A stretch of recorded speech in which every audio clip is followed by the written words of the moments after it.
You. High, আমি Shalini. High, আমি রানী। আমি মৈনাক। হাই, আমি সৌরভ। হ্যালো, আমি তিয়াশা। Hello hello.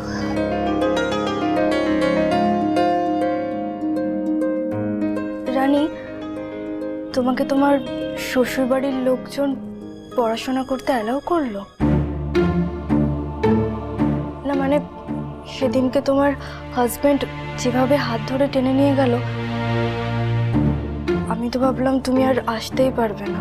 হ্যাঁ, আমিও তো ঠিক তাই ভেবেছিলাম। এত কষ্ট করে ডাক্তারিতে চান্স পাওয়ার পর যদি এরকম হয়। হ্যাঁ, সমস্যা হয়েছিল ঠিকই, কিন্তু আমি কনভিন্স করে নিয়েছি। আসলে আমার শ্বশুরবাড়ির লোকজন আমাকে খুব ভালোবাসে, স্পেশালি আমার বর আমাকে খুব সাপোর্ট করে, তবে একটু বেশি পজেসিভ। আর তারপর আমি প্রেগনেন্ট, তো তাই বাড়ির সবাই আমাকে নিয়ে একটু বেশি টেনশন করে, আর কিছু না। এমনিতেই ওরা খুব ভালো। কি, তুমি প্রেগনেন্ট? হ্যাঁ, সেই জন্যই তোর হাজবেন্ড ওকে সেদিন টেনে নিয়ে চলে গেছিল। ও, কেন? প্রেগনেন্সি এটা কোনো অসুস্থতা নাকি? সে একজন পড়াশোনা করতে পারবে না, না পারার কি আছে? ঠিকই তো, আর এই কথাটাই আমি সবাইকে বুঝিয়ে কনভিন্স করালাম। যাই হোক, সবকিছু মিটে গেছে।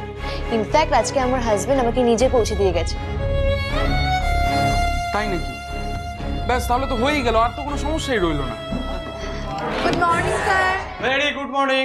বসো বসো বসো।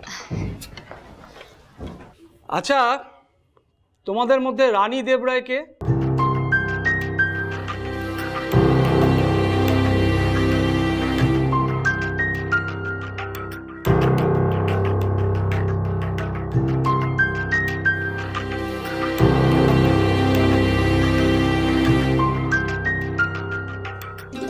আমি স্যার।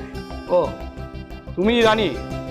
বেশ, তোমরা সবাই ওকে দেখে নাও। ওর নাম রানী, তোমাদের ক্লাসমেট।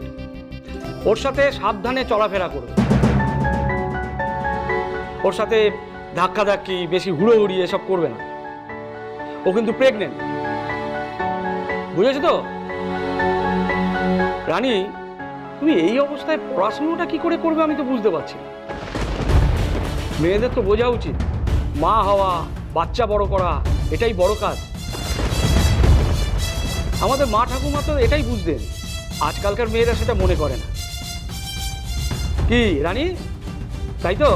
না স্যার, আমি এটা মনে করি না।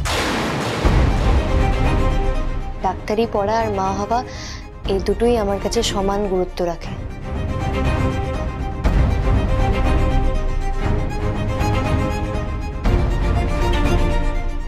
এই হচ্ছে তোমাদের আজকালকার মেয়েদের সমস্যা, ওভার কনফিডেন্স। এভাবে হয় নাকি সবকিছু একসাথে করা সম্ভব? বাচ্চা ডেলিভারি হওয়ার পর না হয় ভর্তি হতো, এতে সবাই টেনশন ফ্রি থাকতো। যাই হোক, তোমরা কিন্তু মনে রেখো, ওর যদি ক্লাসে কোনো রকম সমস্যা হয় বা ওর যদি শরীর খুব খারাপ হয়, তাহলে কিন্তু তোমরা সমস্যায় পড়বে। সমস্ত সিম্প্যাথি ওর ওপর গিয়ে পড়বে। So be careful. ওর সঙ্গে বেশি মেলামেশা করার দরকার নেই।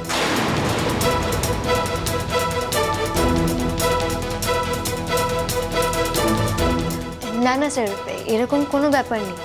আমি একদম স্বাভাবিক জীবনযাপনই করছি। আমার প্রেগনেন্সিতে কোনো কমপ্লিকেশনস নেই। আর প্রেগনেন্ট বলে আমি কোনো এক্সট্রা অ্যাডভান্টেজ চাই না। বাকি স্টুডেন্টরা যেভাবে ক্লাস করছে আমিও সেভাবেই করব। আমার কোনো অসুবিধা হবে না স্যার। বুঝেছি বুঝেছি। হাতি ঘোড়া গেল তো মশা বলে কত জল, সব দেখা আছে। এরপর তোমার যখন প্রেশার বাড়বে, তোমার যখন প্র্যাকটিক্যাল ক্লাস শুরু হবে, তখন তুমি এই শরীরে কি করে যে পারবে আমি তো বুঝতে পারছি না। কলেজই বা তোমাকে অ্যালাউ করলো কি বেসিসে আমার তা জানা নেই।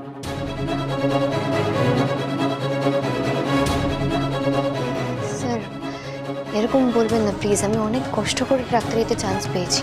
এখানে তো সবাই তোমার মতো কষ্ট করে চান্স পেয়েছে, কিন্তু প্রবলেম হচ্ছে তোমার ফিজিক্যাল কন্ডিশন। কত রকম ডেঞ্জারাস ব্যাকটেরিয়া ভাইরাস নিয়ে আমাদের কাজ করতে হয় তোমার হয়তো তা জানা নেই। আজ তোমার কোনো সমস্যা হলে দোষটা পড়বে আমাদের ঘাড়ে, তোমার আর কি।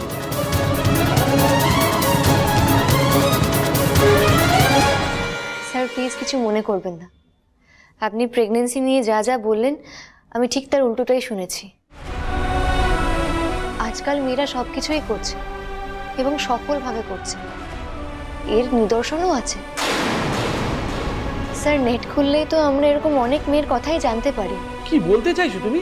স্যার এই শহরের one of the best gynaecologist আমাকে দেখছেন, ডক্টর ভূমি চ্যাটার্জি, আর তিনিও আমাকে বলেছেন এই অবস্থায় আমি কাজকর্ম পড়াশোনা সবই করতে পারি, এতে আমার বা আমার বেবির হেলথের কোনো সমস্যা হবে। স্যার এগুলো কি সবটাই ভুল? ভুল জানি আমি। একজন মহাপুরুষ বলেছিলেন একটা জাতি ততটাই শিক্ষিত হয় যতটা সেই জাতির নারীরা শিক্ষিত হয়। তাই একজন সন্তানকে শিক্ষিত করার জন্য, তাকে পূর্ণভাবে মানুষ হিসেবে গড়ে তোলার জন্য একজন মায়ের শিক্ষিত হওয়া সব থেকে বেশি জরুরি, আর এটা আমি বিশ্বাস করি স্যার।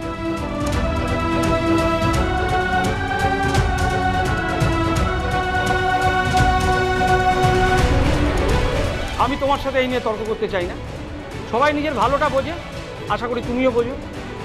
বসো, ক্লাস করো, ভালো রেজাল্ট করে আগে দেখাও, তারপর এসব বড় বড় কথা বলো।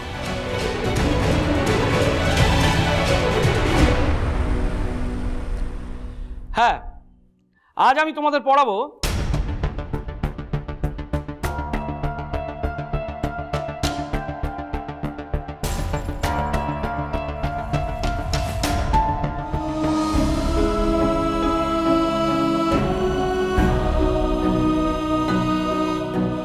রানী, ডোন্ট ওয়ারি, স্যার এতক্ষণ যা যা কথা বললেন আমি একদম বিশ্বাস করি না গো।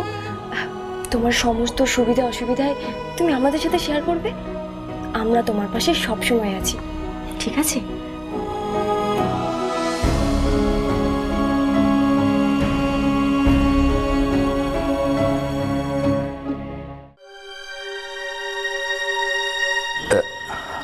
আমি আসবো স্যার? হ্যাঁ আসুন, বলুন কি ব্যাপার? অ্যাকচুয়ালি মেডিক্লেমের বিলগুলো সব আটকে আছে তো আপনার সইয়ের জন্য, আপনি সই করে দিলে ওগুলো ক্যাশ রিলিজের জন্য আমরা পাঠাতে পারি।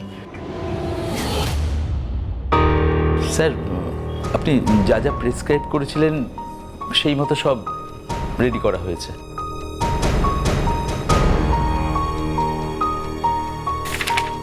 এতগুলো বিল এই মুহূর্তে আমি কি করে চেক করব? সব রিকুইজিশন অনুযায়ী দেওয়া আছে তো? হ্যাঁ স্যার, আপনি যা যা বলেছিলেন সেই মতোই সব অ্যাড করা হয়েছে। আপনি চেক করেছেন তো? তাহলে কিন্তু আমি সাইন করে দিচ্ছি। তো খুঁটিনাটি দেখতে গেলে পেশেন্ট কখন চেক আপ করবো? হ্যাঁ স্যার, আমি নিজে চেক করেছি, আপনি সাইন করে দিতে পারেন।